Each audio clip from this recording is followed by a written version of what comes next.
इन्नल हम्दुलिल्लाह नहमदुहु व नस्तईनुहु व नस्तगफिरुहु व नु'मिनु बिही व नतवक्कलु अलैहि व नऊज़ु बिल्लाहि मिन शुरूरि अनफुसिना व मिन सय्यिआति अमालिना मन यहदिहिल्लाहु फला मुदिल्ल लहु व मन युद्लिलहु फला हादिय लहु व अशहदु अल्ला इलाहा इल्लल्लाह व अशहदु अन्न मुहम्मदन अब्दुहु व रसूलुहु अम्मा बाद अद्दर्सुस्सानी वल इश्रून हुक्म तालीक़ तमाइम 22वां दर्स तावीज़ और गंडे लटकाने का हुक्म। दोस्तों, इस उम्मत मुस्लिमा में जहाँ शैतानों ने सेंध किया है और नक़ब ज़नी की है, उन तमाम नक़ब ज़नियों में एक ख़तरनाक नक़ब ज़नी उसने ये की कि इस उम्मत मुस्लिमा को तावीज़, गंडे और जी पत्थर, इन तमाम चीज़ों का रसिया बना दिया। अब ये लोग मुसलमान अपनी अल्लाह रब्बुल आलमीन से रुजू करने के बजाय ये जी तावीज़ और गंडों पे उतर आए हैं। और जब ये बीमार पड़ते हैं, जब इन्हें मुसीबत आती है, कोई परेशानी आती है, तो ये तावीज़ गंडों का सहारा लेते हैं। नतीजे के तौर पर ये इस्लाम को छोड़ करके ये तावीज़ वाले मजहब पर चले जाते हैं और अल्लाह ताला पे अपना भरोसा और तवक्कुल ख़त्म करके ये दुनिया की मादी चीज़ें, ये धात और मादिन पर भरोसा करते हुए ये कोई गर्दन में कुछ लटकाता है, कोई हाथ में छल्ले पहनता है, कोई अंगूठी नफा नुकसान की पहनता है। इस तरह से इनका भरोसा रब्बे ज़ुल जलाल पर ख़त्म हो जाता है। जो मालिक व हाकिम है हमारा, जो नफ़ा और नुकसान का मालिक है अल्लाह ताला, उस पर से भरोसा हमारा ख़त्म हो करके इन मामूली चीज़ों पर, ये वर्क़े, ये कागज़, ये 1, 2, 3, 4 केजी नक्शे, इन नक्शों पर ज़िंदगी गुजारना मुसलमान शुरू कर देता है। नतीजे के तौर पर उनका ईमान दरहम बरहम हो जाता है। आइए हम पढ़ते हैं, हम समझते हैं हदीस मुस्तफ़ा जनाब मुहम्मदुर रसूलुल्लाह सल्लल्लाहु अलैहि वसल्लम के बयान को और अहकाम को। हबीब मुस्तफ़ा सल्लल्लाहु अलैहि वसल्लम ने इरशाद फरमाया, मन तअल्लक़ तमीमतन फला अतम्मल्लाहु लहू। इसको इमाम अहमद ने रिवायत किया है कि जिसने कोई तावीज़ लटकाई, अल्लाह ताला उसकी मुरादें पूरी न करे। और नबी करीम सल्लल्लाहु अलैहि वसल्लम ने इरशाद फरमाया, मन तअल्लक़ तमीमतन फ़क़द अशरका। जिसने तावीज़ लटकाए उसने शिर्क किया। मेरे भाई, ये शिर्क क्या है? ये जहन्नम में ले जाने वाला ये हथकंडा और हथकड़ी और बेड़ियां हैं। मेरे भाई, हम कैसे शिर्क करते हैं और हम तावीज़ भी लटकाते हैं, इसीलिए हमसे शिर्क का इर्तिकाब हो जाता है। प्यारे नबी जनाब मोहम्मद रसूलुल्लाह सल्लल्लाहु अलैहि वसल्लम ने यह भी फरमाया, इन्नर रुक़ा वत्तमाइमा वत्तिवलत शिरकुन, कि बेशक ये शिरकिया झाड़ फूक और ये तावीज़ और ये गंडे, ये सब क्या है? ये शिरक हैं। मेरे दोस्तों और भाइयों, तो आइए आज हम पढ़ते हैं कि तमाइम क्या है। ये तमीमा, मेरे भाई, ये तमीमा क्या है? ये तमाइम तमीमा की जमा है। और कोई भी धात या लिखी हुई चीज़ जो इंसान अपनी गर्दन में लटकाता है या बाजू में बांधता है या पैर में बांधता है, काले धागे में, काले कपड़े में, या कोई कड़ा पहनता है, कोई काले धागे कमर में बांधता है, कोई भी चीज़, अपनी गाड़ी में जूते लटकाता है या काले धागे लटकाता है नजर बद से बचने के लिए, तो इस तरह के वो आमाल करके अपने ईमान को ख़राब करता है। क्योंकि नफ़ा और नुकसान का मालिक सिर्फ और सिर्फ अल्लाह ताला है। अल्लाह ताला अगर हमारे लिए भलाई चाहता है तो हमें कौन नुकसान पहुंचा सकता है? वइन यमसस्कल्लाहु बिदुर्रिन फला काशिफ लहु इल्ला हु वइन युरिदका बिखैरिन फला राद्द लिफज़लिही, कि अल्लाह ताला अगर तुम्हें कोई नुकसान पहुंचाना चाहे तो उस नुकसान को अल्लाह ताला के अलावा कौन दूर कर सकता है? और अगर अल्लाह ताला तुम्हारी भलाई चाहे तो अल्लाह रब्बुल आलमीन के फजल को तुमसे कौन टाल सकता है? दोस्तों और भाई और बुजुर्गों, आइए, ये तमीमा ये एक बला है, एक मुसीबत है जो इंसान अपने ऊपर डालता है। ऐसे ही रुक़ा, ये रुक़िया की जमा है और ये शिरकिया कलिमात के जरिए झाड़ फूंक करना।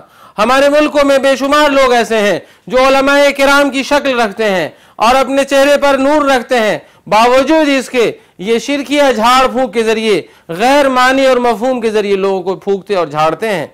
और अजब ये नहीं है, अजब तो ये वो लोग हैं जो अपने आप को आलिम दीन भी कहते हैं, अपने आप को मुत्तकी परहेजगार भी कहते हैं, वो हमारा ईमान लूटते हैं बसा औकात। और ये सुबह व शाम, दोपहर रात, ये यही काम करते हैं। और लोग जब कोई पेट में भी दर्द हो तो वो डॉक्टर के पास जाने के बजाय इसी झाड़ फूंक करने के पास जाते हैं। मेरे भाई, नबी करीम जनाब मोहम्मद रसूलुल्लाह सल्लल्लाहु अलैहि वसल्लम ने जो बिशारत दी है कि वो खुशनसीब जो जन्नत में बगैर हिसाब किताब के जाएंगे, उन खुशनसीबों में वो लोग होंगे जो बार बार झाड़ फूक करने वाले के पास नहीं जाते हैं। मेरे भाई, जो लोग बार बार फूकने का अमल नहीं करते हैं वो खुश नसीब बगैर हिसाब व किताब के इंशाअल्लाह तबारक व तआला जन्नत में जाएंगे।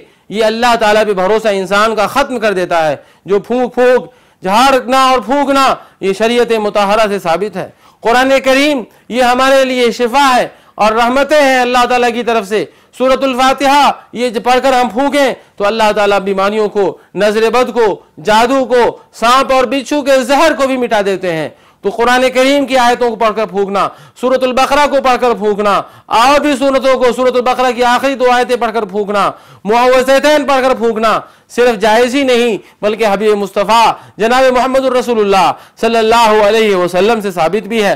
लेकिन वो झाड़ फूक जो शरई ना हो, जो शरीयत से साबित ना हो, न तो कुरान करीम की आयत हो, न नबी करीम जनाब मोहम्मद रसूलुल्लाह सल्लल्लाहु अलैहि वसल्लम की सिखाई हुई दुआ हो, अगर कोई शख्स इसके जरिए झाड़ फूक करता है तो वो अगर नबी सल्लल्लाहु अलैहि वसल्लम की सिखाई दुआ है तो जायज़ है, और अगर नहीं है तो जायज़ नहीं है। मेरे भाई, प्यारे नबी सल्लल्लाहु अलैहि वसल्लम ने इरशाद फरमाया कि ये दुआ पढ़कर फूका करो, अज़हिबिल बास रब्बिन नास वश्फ़ अंत शाफी ला शिफ़ाअन इल्ला शिफ़ाउका शिफ़ाअन ला युगादिरु सक़मा, कि ऐ रब, ऐ शिफा के देने वाले रब, ऐ लोगों के रब, हमारी बीमारी को दूर कर दे, ऐसी शिफा दे कि जिसके बाद कोई बीमारी ना आए। मेरे भाई, नबी करीम जनाब मोहम्मद रसूलुल्लाह सल्लल्लाहु अलैहि वसल्लम दुआ पढ़ के अपने नवासा हजरत हसन और हजरत हुसैन को फूंका करते थे। मेरे भाई, तो ये साबित है हदीस रसूल सल्लल्लाहु अलैहि वसल्लम से। लेकिन वो गैर शरई दुआएं, ऐसे ही हमारे यहाँ मुतरजम कुरान करीम के ऊपर तावीज़ लिखा होता है जिसमें 1 2 3 4 8 10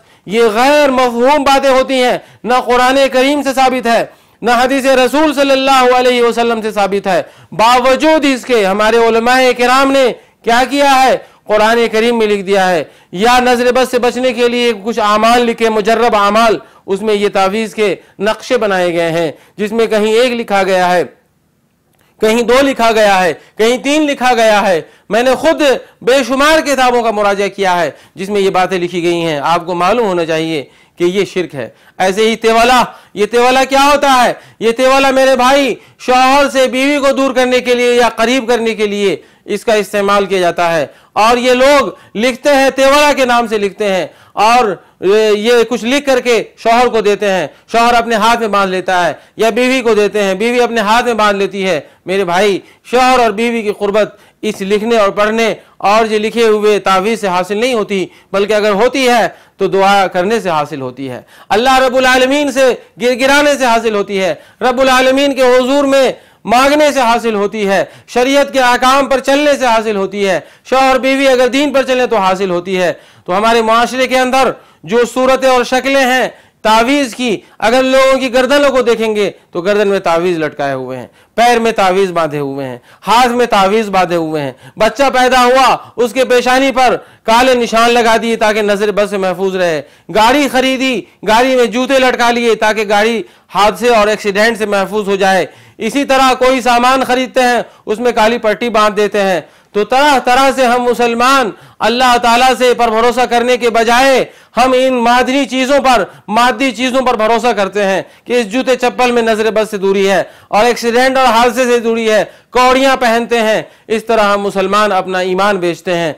हमें होना ये चाहिए कि जब हमारा अकीदा खालिस हो गया कि तमाम नुकसान और नफ़े का मालिक अल्लाह रब्बुल इज़्ज़त है, तो हमें तमाम दुआएं और मुद्दुआएं सिर्फ अल्लाह से मांगनी चाहिए। नफ़े इसमें इससे अकीदे में खलल और कमी वाक़ होती है। तो आइए अल्लाह ताला से हम दुआ करते हैं और अपने तौर पर अहद करते हैं कि हम तमाम मुसलमान अपने जिस्म पर लगी हुई तमाम तावीज़ों को काट कर फेंक देंगे। वक़द इंतहा अद-दर्सु अस-सानी वल 20। वस्सलामु अलैकुम व रहमतुल्लाहि व बरकातुहू।